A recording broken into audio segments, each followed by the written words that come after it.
Try face this way. Face this way. All right, let's see here. Looks like we are live. Welcome everyone to another episode, another live stream of Musician Monday. Today I have a good friend and a violinist from our GRS. Please welcome Haijin Choi. Haijin, thank you for being here.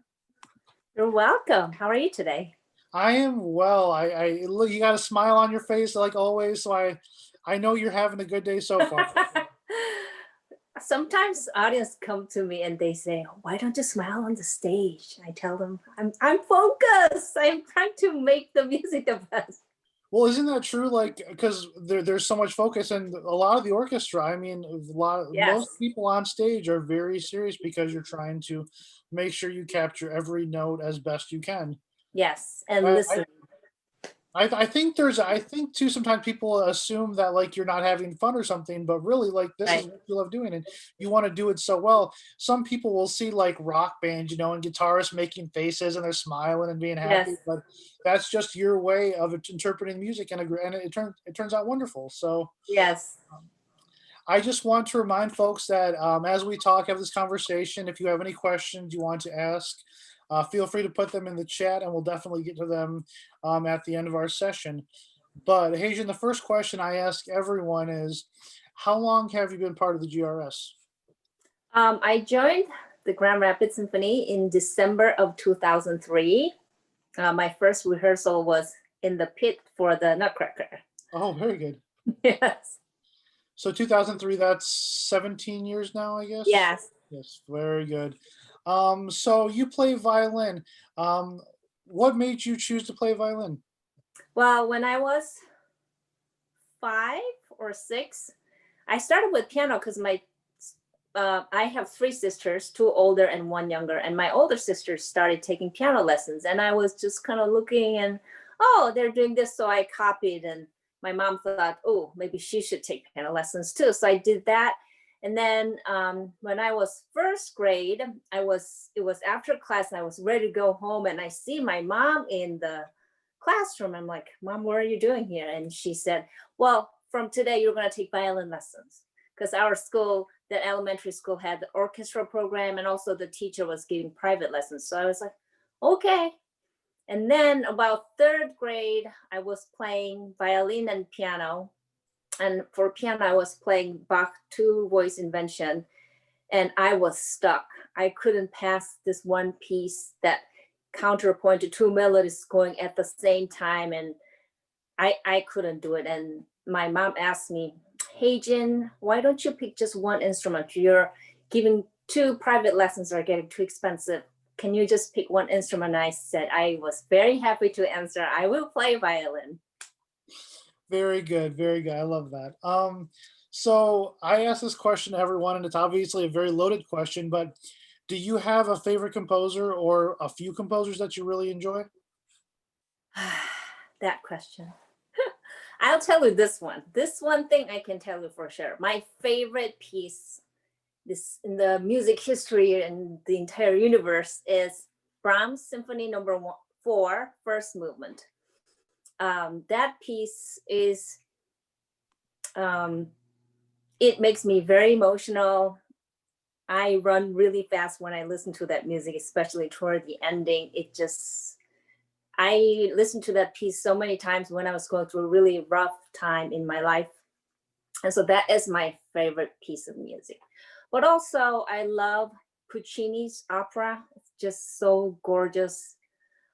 And then Prokofiev, his music has just so many different sides of characters. It can be just celestial, like beautiful tone that makes you cry, to like you can feel the when Russia went through communism and all this that kind of pressure that the whole country felt. That I love Prokofiev. Also, his music also has, I feel like, the Russian folk music character in it too. And so, yeah, I love those. But at the same time, like when you listen to Baroque music, the like energy you feel after playing it, it just uplifts you so much. It just all depends on what I play that week, I guess. Very good, very good. I loved all the examples. I love opera myself, so Puccini definitely. I'm on that boat with you. Now, one question I do talk to everyone about is, do you have any sort of pre-concert ritual tradition that you do before you get on stage? Anything that you just do out of habit? I don't have ritual, um, but I used to come to, when was single and I was living by myself on Heritage Hill, getting to downtown was easy. And so I was like going on the backstage super last minute. But now I tend to go there as early as possible and have a really slow, long warm up with my earplugs in. I'm one of those people who doesn't chit chat so much while warming up. That has helped me quite a bit, just to zone in. Yeah, I guess that's my habit before concert. That's a great habit to have, though. I like that. So if there was another instrument in the orchestra that you could choose to play, what would it be? Um, I like the sound of viola. Um, Here and there, once a while, I'll rent a viola and just play around it. But also, I wish I continued studying piano a little longer. Um, and this is not exactly, sometimes we see this instrument saxophone. I love the worm sound and it's loud, but I for some reason I really like saxophone. That's very good. I was talking with the bassoon section during our sidewalk serenades last week, and they were talking about how a lot of people who come to bassoon come from the saxophone as well. Yes. And I had no idea. I was like, that's so interesting. Mm-hmm. So one question I want to ask you that I almost drove by on my list here, but your specific violin, is there anything unique about the violin you play on every week? I have two violins. Okay. This is my Italian violin. It's made by Vittorio Bellarosa in 1950 in Naples. He's supposed to be the very last true Neapolitan violin maker. Okay. And this is made in 2019 by a violin maker who works at Grand Rapids Violin Shop, Aubrey Alexander. And they are quite different. This one has very Italian tenor singing kind of like voice. This one has a little more like mezzo soprano kind of voice. Um, so my violin, the one that was made in 1950, about last year, 2 years ago. Like I love the sound of this violin, but I had to go to violin shop quite often to get it adjusted because every few days it would sound very different. And then one day I saw something bulging out from here, like looked like something was fixed, but the fixed part was bulging out or something. And then I freaked out and I brought it to the shop. And Matthew Nokos, the luthier, he said, he opened up the violin and he said there was a worm damage. And somebody tried to fix it, but it was not perfect. So he had to scrape it out. And he also found when he opened the top plate, the rim also had some damage too. So he fixed all of that. So basically, the violin was not completely glued together. I guess there was some openings because of that. So after fixing that, I didn't have any problem. I don't go to the violin shop that often anymore. Wow. That's so interesting. Yes, That is, I yeah. was surprised. I guess I never really think about like what a guitar or what a violin maker does, or a luthier for that matter, and realize they can take apart a whole section, take a section of the violin off completely and still Yes. repair it. And that just makes me like It makes me anxious. I know. I was surprised and I was like, is it gonna sound the same after fixing? Yes. That is wonderful. And that's cool that how you get very unique sounds based on when they were made or how they were made. And I'm sure playing them for a long time too helps just enrich the sound as well. Yes. Uh, so thinking outside of symphonic music or even chamber music, do you have any styles of music that you listen to often? Any favorite bands or anything that you really enjoy? Um, I like the band Cake and Spoon.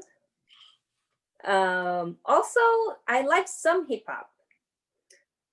I used to have my now it's just Apple Music, but when it used to be iTunes, I had a ton of music, indie band, electronic, like whatever the music. I didn't have specific genre that I liked, but I had a list and it was like listening to every single song and made a list of this sounds like I had a list of like a rainy day. This music will be good with breakfast. So that list was like I did that when I was single without child. But now my playlist, if there's any, that's whatever Vincent listened to. So all the music from movies, basically Trolls, um, Coco. But recently we started listening to Hamilton together, which I'm very excited about. So we're listening to Hamilton a lot. Other than that, I just listen to whatever I need to study um, that week or that month. So yeah, that's my playlist. Very good. Yes, my son is much younger than your son, and he still prefers a lot of preschool music. So I'm kind of stuck with that for a little while longer. I'm trying to get him into more popular music and more of my stuff, but it's a slow burn, so that's okay. If you could choose another career outside of being a professional musician, what do you think that would be? um, you know those big trucks that I never saw when I was in South Korea because we didn't have a lot of snow. But here, when it snows, those trucks that like sprinkle snow and also like scrape all the ice, and like at night it like makes sparks under the truck. I would love to drive the truck. That's a really cool. I wouldn't have expected you to say that. That's wonderful. That's I don't know if it counts as a career, but whenever I see the truck after our rehearsal, I drool and I want to drive that truck. That is so amazing. We're getting towards the end of our questions here, folks. We got a few more left, so if you have any questions to ask, feel free to type them in the chat, and we'll definitely get to them for you. My next question for you, Hajian, is: do you have any hidden talents, any special skills that we might not know about? It's not hidden talents, but um, it's definitely not skills. I have superpower. When I touch electronic devices, I break them. I'm known for it for my family. Like I have, like they always say, don't let Haitian touch that TV or blah, and oh, I don't know why. So yeah, I have that. You must have electric energy inside you. Yeah, There- that's what I think. But I want to figure out how I can use this as a positive with positive result, not like breaking things and like everybody says like, did Haitian touch it? Well, that is a skill all in itself, though. We'll figure out how to harness that and make you a super. Yeah, somebody please help me. There we go. So with the quarantine, lots of things have changed. What sorts of things are you doing to keep yourself centered during this time? Um, I don't think I started doing anything particular, but since we're all here together and before this meeting started, you and I started talking about how it must be really difficult for children. So I tried to listen to whatever Vincent feels that day and tune into that because we're having a lot of family time together at the same. And sometimes when like one day Vincent was really in sad mood and I didn't know how to help him, and that affected my thinking process. And when we started going for a bike ride, I made all kinds of wrong decisions. I fell from the bike, and I knew why that happened because my mind was not in the right mindset. Even just for a bike ride around here, we were not doing anything adventurous or anything. So yeah, I'm trying to just focus on our family, and also I don't have green thumb, and I don't have a pet, but I'm trying to keep this plant beautiful and alive. It's a polka dot begonia, and I love how it looks. And usually I kill a lot of plants, but so far it has been looking okay. So that's my focus. That sounds very similar to my family right now. My wife is trying to grow vegetables. She has a little garden in the backyard. But yeah, definitely. Even though things have changed, I'm really grateful that I've gotten to see my son almost all day, every day, and spend time Yes. with him and have lunch with him every day, and be there because usually I'm working till 5 o'clock and he's in bed by 7:30. So to be able to just pop upstairs, or he can come down and visit me in the office and play with his toys while I'm working. That's really special, and I'm assuming that means the same thing for your child too. So, Mm-hmm. um, my last question before we finish up here, is really it's kind of looking back at your time with us with the symphony, and do you have any favorite memories you want to talk about? Whether that's performance, playing with the soloist, making friends, whatever you want to talk about. What kind of memories are most valuable to you being here? Um, I mentioned this in some other kind of interview or some other media, but I just will never forget when we were looking for music directors around, and we had many candidates, and it's like Barb Corbett said, meeting the music director candidates, it's kind of like having a blind date. So we were all excited to see who's coming, what they're gonna play, and there's one conductor. He's like auditioning. So-called auditioning piece was New World Symphony by Dvorak, and we played that piece when we're in youth orchestra, high school orchestra, and it's really really well known piece everybody knows. And I never played it really well when I was young, and so I was like, who's bringing New World Symphony for a music director auditioning piece? So I was like, this person better be really prepared for this. And I met this person, not personally, but on the podium. And when we ran through the piece, I was like, oh, this piece was meant to be sound like this with all these phrases and details. And I could hear other voices. And I was like, oh, I want this person to be our music director. I want to play with this person every single day. And there was Marcello. And that I will never forget how I like felt goosebumps literally that first rehearsal. So so far we've been very happy musically and personally. Um, Also, I loved working with Larry Ratcliffe, our interim music director. His energy just, well, nobody had energy as much as he had, and just the outcome was just so satisfying. Yeah, but also I wouldn't say this is my favorite memory, but the day we all announced that we had to cancel our concerts because of this pandemic, the somber feeling that everybody felt, that was just really dark. But at the same time, I'm just so proud and grateful for this organization and the leadership that we came up with this brilliant idea of the new season pathway. um, I'm just so excited about it. I wish we could play more often together, but yeah, I will never forget 2020.